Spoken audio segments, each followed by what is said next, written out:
Clear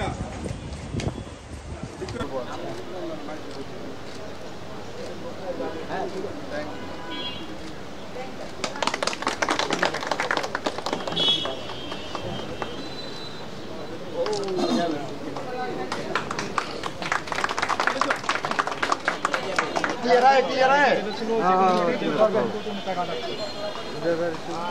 भाई भाई भाई भाई भाई भाई आपने समझ आगे दिया जी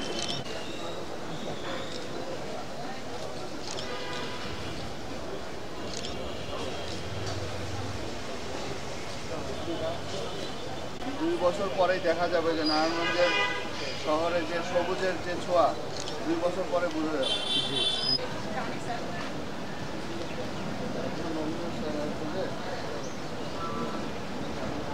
সুতরাং মানুষকে এই ভূমি সংক্রান্ত যে জটিলতা সেখান থেকে নিষ্কৃতি দেওয়ার জন্য সরকার বিভিন্ন সময়ে বিভিন্ন ধরনের কার্যক্রম গ্রহণ করেছে। কখনো ডিজিটালাইজড একটা প্ল্যাটফর্ম করেছে।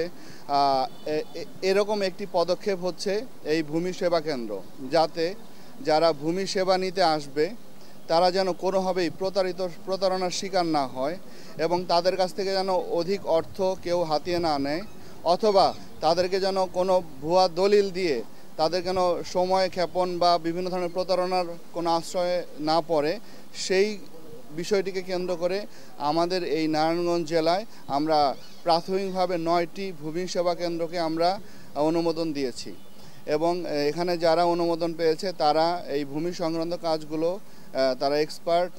আমাদের কাছে যদি এই মেসেজ আসে যে না এই ভূমি সেবা কেন্দ্রগুলো সঠিকভাবে চলছে, তাহলে আমরা মনে করি যে এই কেন্দ্রগুলো আরও আমাদের বাড়বে।